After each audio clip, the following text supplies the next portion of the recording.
Olá pessoal, tudo bem? Eu sempre recebo perguntas de como eu faço para ler numa língua estrangeira, como é que eu ensino os meus alunos a começarem a ler livros de literatura estrangeira, como é que eu faço para os meus alunos lerem livros em outros idiomas. Então eu resolvi explicar nesse vídeo algumas diquinhas de como vocês podem fazer para ler livros em outras línguas. Vamos conferir. Então, a maior dúvida das pessoas geralmente é: quem é que pode ler em língua estrangeira?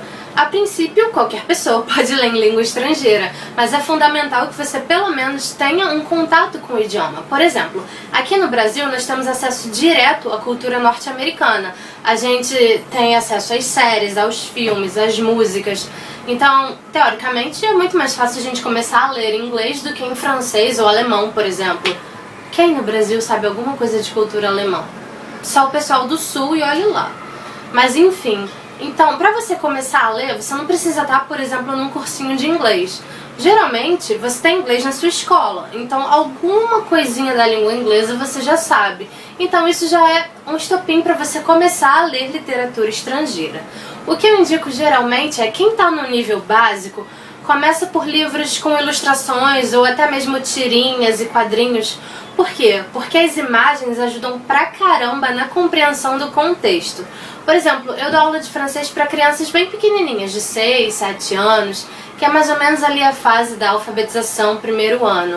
E o que eu faço com eles? Eu geralmente dou pra eles livros com ilustrações e frases curtas, ou então tirinhas para a idade deles, né? Porque também tem tirinhas adultas. E aí eles, só de olhar a imagem, eles já entenderam mais ou menos o que está acontecendo. E aí quando eu começo a ler para eles entendem o restante que eles não haviam entendido só pela imagem. E aí juntando as palavras com a imagem, eles fecham o contexto e conseguem compreender a historinha praticamente toda. E isso não é só para criança não, para qualquer pessoa que estiver iniciando no idioma. Por exemplo, quando eu estava iniciando no francês, eu já era praticamente adulta, né? Aliás, eu já era adulta, lá para os meus 18 anos.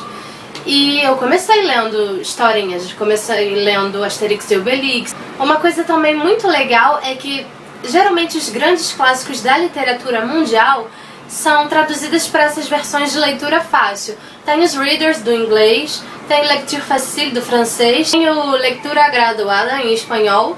E é muito legal porque esses livrinhos são divididos por nível de dificuldade. Então tem lá, esses níveis de dificuldade são de acordo com o quadro europeu de referência. Então tem lá do nível A1 até o nível C2.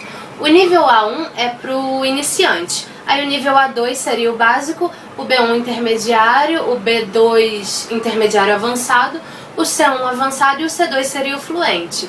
Eu tô no nível C1 do inglês e do espanhol eu tô no B2. E do francês eu estaria mais ou menos ali no nível C2. Ah, eu tenho um exemplo aqui, ó. Esse aqui é o Autour de la Lune, do Jules Verne, que em português acho que é Viagem ao Redor da Lua, se eu não me engano.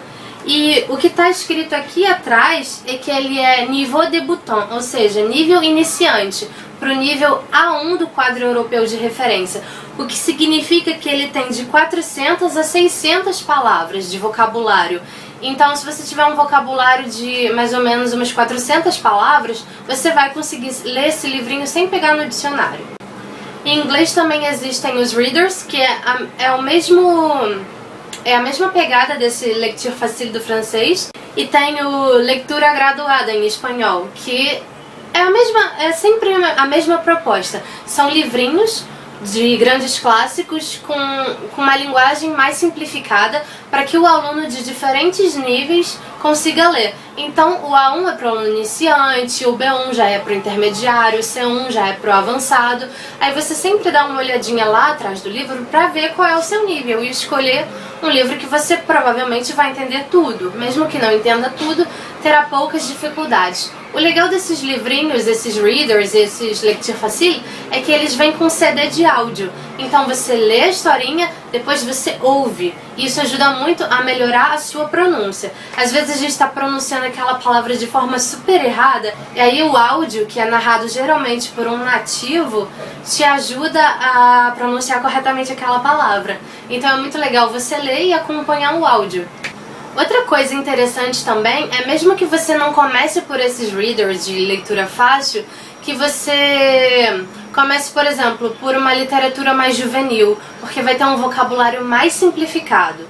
Se você tentar começar a ler logo os clássicos, tipo Tolstói, Dostoiévski, sei lá, Jane Austen, Emily Brontë, você vai ter a maior dificuldade do mundo de sair do primeiro parágrafo, porque você vai ler, vai ter que consultar o dicionário, vai ler de novo, vai ter que consultar o dicionário. E sinceramente, ler e parar, ler e parar, ler e parar, atrapalha muito, porque a leitura nunca avança.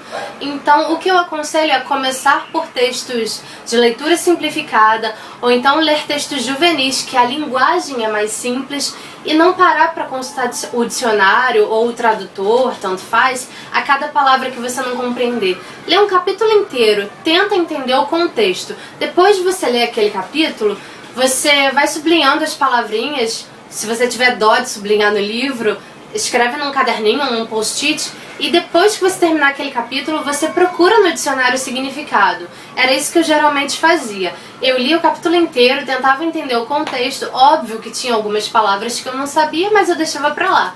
Aí depois de ler o livro inteiro, se eu tivesse entendido bem a história, eu nem sequer consultava o dicionário. Eu só realmente consultava o dicionário se aquela palavra desconhecida ficasse encafifada na minha cabeça. Outra coisa também muito legal é, se você tá no iniciozinho assim de um curso de idioma, seja ele francês, inglês ou espanhol, é bom você pegar esses livros na língua estrangeira para começar a ler, porque você adquire muito vocabulário. Eu melhorei muito meu francês quando eu comecei a ler em francês. Por exemplo, um dos primeiros livros que eu li em francês foi o Père Goriot, do Balzac. Sim, maluca. E eu tive uma dificuldade danada de entender aquele livro, porque o Balzac, ele descreve muito o cenário, sabe? Até a lama que sujava os quadros e a mesa ele descrevia. Então eu tive uma dificuldade muito grande, toda vez eu tinha que parar para olhar no dicionário, e aquilo acabava atrasando a minha leitura. Foi por causa dessa minha loucura que eu deixei de ler Balzac em francês por um bom tempo, porque eu achava chato. Porque, óbvio, quando eu tava lá no nível A2, eu já queria ler um livro de nível C1, sabe? Não atropela os passos. Começa por um livro mais fácil, que você vai entender melhor o contexto, depois você passa para os clássicos. E sempre foca nisso, de compreender o contexto do capítulo, e só depois que você terminar o capítulo, você olha no dicionário aquela palavra que você realmente não entendeu. O que é muito legal também, porque geralmente uma palavra aparece várias vezes. E aí, no final do capítulo, ela apareceu várias vezes, e aí você olha no dicionário uma vez só e já sabe o que significa. Pausar a leitura o tempo todo faz com que a leitura não renda. Outra dica também muito legal para você ler em qualquer idioma é pegar histórias que você já conheça. Por exemplo, eu já li Harry Potter em inglês. É um pouquinho mais difícil, até porque tem todas aquelas palavras do mundo da bruxaria que a J.K. Rowling inventa que não existia, né? Então foi invenção dela. Mas acaba se tornando fácil a leitura porque é uma história que eu já conheço, é um livro que eu já li em português, eu já vi o filme, então eu já sei o enredo. Por mais que surja uma palavra lá, escalafobética, que eu nunca vi na minha vida, eu vou entender a história inteira. Então é muito legal você pegar histórias que você já conheça, ou até mesmo um grande clássico. Por exemplo, Orgulho e Preconceito. A Jane Austen tem lá todo o vocabulário do século XVIII e XIX, mas Orgulho e Preconceito é uma história que muita gente já conhece. Então você vai entender o contexto e ainda vai aprender vocabulário novo, sabe? Lendo esses livros em língua estrangeira. Anota aí as dicas. Começar lendo quadrinhos ou tirinhas, ou livros ilustrados com frases curtas, se você é do nível bem basiquinho mesmo do idioma. Começar a ler livros de leitura fácil, como esses readers, ou lecture facile, ou leitura graduada. Ler livros de histórias que você já conheça em português, porque aí a leitura no idioma nativo vai se tornar mais fluida e mais simples, e vai te ajudar, inclusive, a adquirir vocabulário. E essas são as dicas que eu tenho para você começar a ler em língua estrangeira, mas o primordial de tudo é você pegar um livro e começar a ler. Não se sinta inibido, não tenha medo de, eu não vou entender tudo, isso faz com que eu não queira começar. Começa, simplesmente começa. Você tem que dar o pontapé inicial. E acredite, isso vai ajudar muito. Ler na língua estrangeira ajuda muito no aprendizado do idioma. Se você já gosta de ler em português, você vai gostar de ler em língua estrangeira. Por exemplo, vocês acham que eu pego um livro do Camões, por exemplo, eu entendo tudo? É óbvio que não. Vocês acham que eu pego um livro do Machado de Assis e entendo tudo? É óbvio que não. E é português, é a minha língua nativa, e mesmo assim eu não entendo tudo. É a mesma coisa com inglês, com francês, com espanhol, whatever. Sempre vai ter aquela palavra que você não vai entender, mas foque no contexto, e aí a sua leitura vai fluir muito, e aí você vai ter uma experiência incrível. Então tudo que você precisa fazer é simplesmente pega um livro e lê. Não invente desculpas de não estou preparado para isso. Se você não entender, só você vai ficar sabendo, ninguém vai rir da sua cara. Então simplesmente tenta. Outra coisa também é que em qualquer banca de jornal no Brasil você encontra história em quadrinhos em inglês, em espanhol, revistas em inglês, em espanhol, então nem precisa ter muito dinheiro para começar a ler em língua estrangeira. Até esses livros clássicos, por exemplo, que são traduzidos numa língua mais fácil, não passam de R$20 na livraria. E tem em qualquer livraria. Não invente desculpas, não crie bloqueio, simplesmente leia. Vai ser uma experiência muito prazerosa. E as minhas dicas ficam por aqui. Pra você que ainda tá inventando desculpa, fica de olho lá no blog, dá uma olhadinha, uma conferida lá no post, porque eu vou sortear uma história em quadrinhos e um livro de leitura fácil pra você começar a sua experiência em ler em língua estrangeira. E não se esqueça de se inscrever aqui no canal, deixa um comentário, deixa sua opinião que eu vou adorar ficar sabendo. Beijos e até o próximo vídeo. Tchau!